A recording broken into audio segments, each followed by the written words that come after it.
You're noticing that life gives you clarity of what you prefer, always changing, always offering opportunity for a preference to be born within you. You know that you are creators, that you are source energy in physical bodies. Yes. We see you as you really are, and we notice that you see you as you physically are more than you see you as you really are. Sometimes we notice that you have such a keen sense of this leading edge physically manifested you that you forget the non-physical part of you that is also there. In other words, the physical you is certainly an extension of who you really are. So as we visit with you, it is our desire to notice you as you are and applaud that which you are, and to know who you really are or were before you were born into this physical body. But then, even more than that, we want you to feel not just who you were before you were born or who you are now that you're here, but who you are becoming as a result of all of that. Because the eternal nature of our beingness is really what life is all about. This powerful now is a launching into what is more. And the true exhilaration of life is in the getting a sense of that motion from here to there. In other words, you hear people say that the joy is in the journey. And we want to say life is the journey.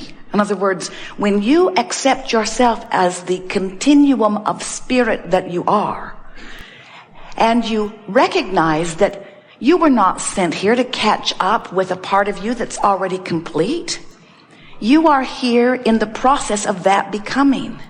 And when you get the sense of that becoming, that's when life really becomes good for you.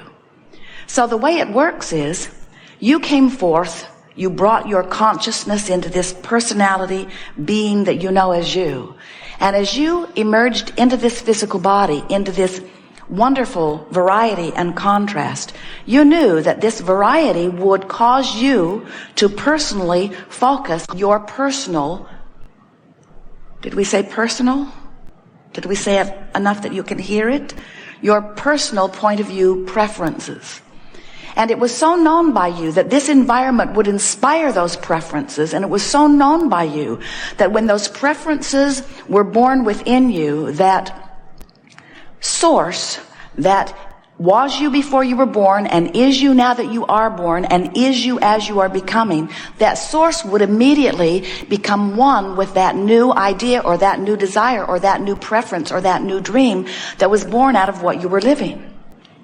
Even if you are the one-celled organism, when you are having your personal experience and a preference is born as it always must be, Source agrees with the leading edge you. Source understands that there's no one better to know what you desire and what is best for you. And friends, we want to say to you that your selfish nature ensures that you will always conclude on vibrational levels what is best for you.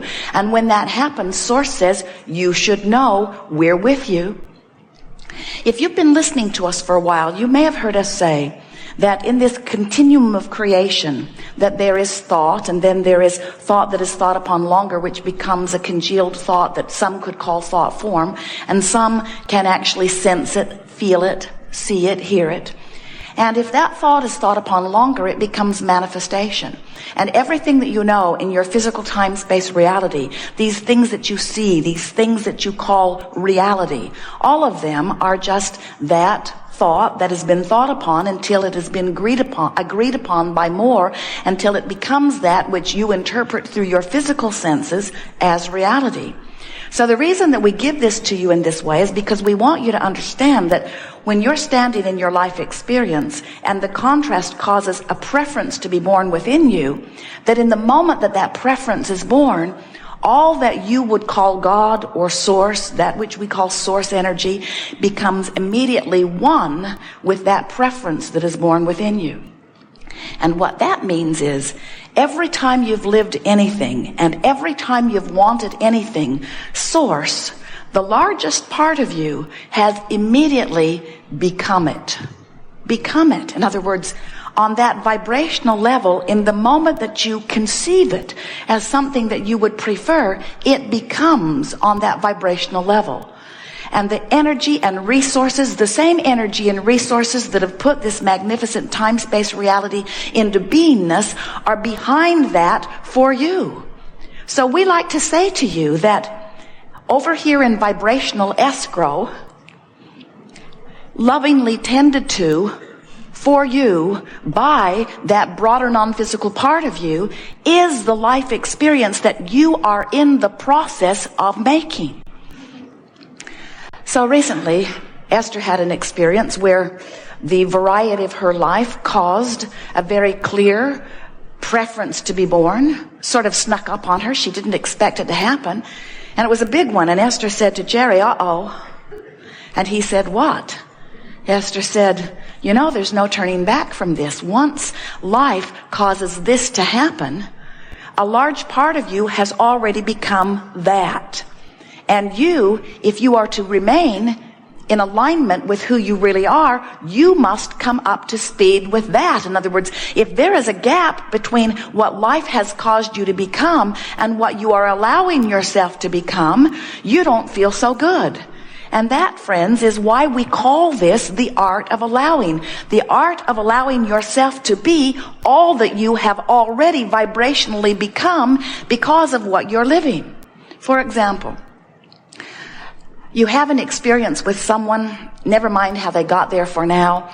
It was an unpleasant altercation and you were rude in return to their rudeness. And you feel awful about it.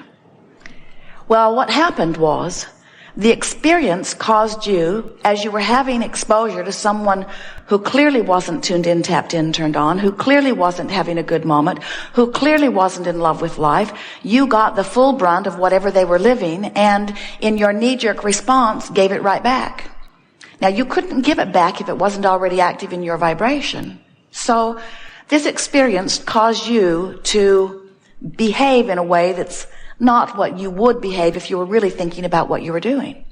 And in the whole process of their rudeness and your rudeness, a rocket of desire or a preference was released from you into the ethers of future experience that said, I really want to honor people. I want to get along with them. Now, you might not be able to articulate that from where you are, but we can feel from where we are that that's what happened. In other words, you said so much with that vibration. I want the world to be a better place. I want to hook up with people that are nicer. I want to have only nice people in my travels. I want to bring the best out of people. I want the best to always come out of me. In other words, so many things on so many layers happened in that altercation, and you just flooded vibrational escrow full of all kinds of becoming. And the interesting thing about that is that in that experience, who you really are became it. And so non-physical energy, the bigger part of you, stands here already having become what that life experience just caused you to launch forward. We're not kidding you about that. In other words, a new standard of your life from your life experience carved out of what you were living just happened. The question is, where are you now in vibrational relationship to that which you have just become? Another example. You know someone who's sick and you're watching them decline, and you are worried about them and you are worried about you, and you are launching all kinds of preferences and rockets of desires about that. And source is becoming, because this is how the evolution of all things occurs. In other words, we don't think that you come even close to giving yourselves credit for the contrasting experience that you have as you hone the details of your physical life experience into the new fantastic becoming. We don't think you have any sense that you are source or God in a physical body in the process right now of setting forth this earth space, this time-space reality into that which it will become. Future generations will certainly benefit by the work that you are upon. This workshop is about you allowing yourself to benefit by the work that you have become. In other words, letting yourself become that which you have become. As Jerry and Esther travel about, they have a navigational system in their vehicles. 3 different kinds now, spread out among a few different vehicles. Magellan in one, OnStar in another, Pioneer in another. But they all operate on the same premise, where the system, because of the satellites in the sky and the contraptions in the vehicle, the system knows where they are. And then Jerry and Esther program in their destination. So there are only 2 things that are important. Where am I in relationship to where I want to be? So then Magellan just gives them verbal and visual description. And as Jerry and Esther get on the route, Magellan's just happy as she can be. It's a woman's voice. The man's voice was far too bossy. Magellan will just say, turn here, turn here, turn here, turn here, turn here. But if Jerry and Esther get off the route that Magellan has suggested, Magellan will be very firm with them. Please proceed to the highlighted route. Please proceed to the highlighted route. Sometimes, if they really get carried away and don't get on the route, Magellan will say, recalculating route, or, when possible, make a legal U-turn. But it is very clear to Magellan that Jerry and Esther are not following the path that she has seen as the best path. And the reason that this contraption can figure that out is because the 2 points of vibrational relativity that are being considered point that out. You have 2 points of vibrational relativity within you at all times. And it is important to understand what they are. So contrast caused you to become something. And here you are in the process of bringing yourself up to speed with what your life experience has said you want. And the thing that we really want you to hear, in fact, we've written a book with the name of it. When you ask, it is given every single time. 3 steps to the process. First step is ask. Contrast causes you to do that. When you're sick, you want to be well. When you don't have enough of something, you want more of something. When you've got more than you want of something that you don't want, you want less of it. In other words, you're asking constantly at all levels of your being. So step 1 is ask. And we say, you can't help doing that. You got to do that.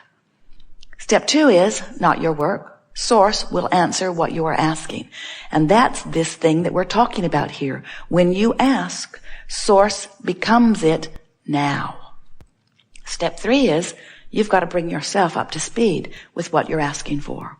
And that really is what the art of allowing is. It's closing the gap between what life has caused you to become and what you are letting yourself really be right here and now.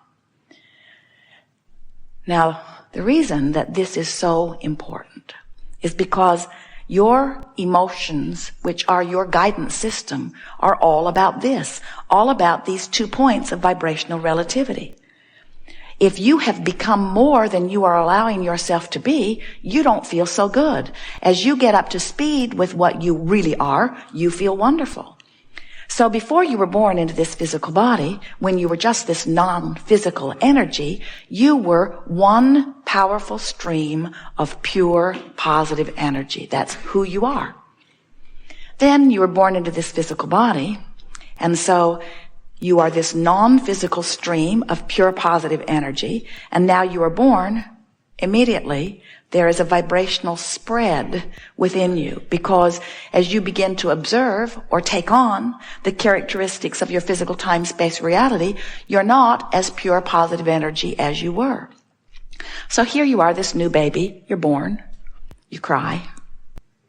It's weird to move into the resistance of the physical at first. Then you go to sleep and you tune back up. Then you wake up, you feel your mother's really worried about you. Then you go to sleep and you tune back up. Then you wake up and you can feel your mother's not getting enough sleep and she's really worried about you. Then you go to sleep and pretty soon you acclimate. And even as this little baby while you're awake, you're still pure positive energy. But as time goes by and you begin to watch CNN, or you begin to listen to the troubles of the world, as so many people are sure that their best method of motivating you to the action that is beneficial to them is to scare you.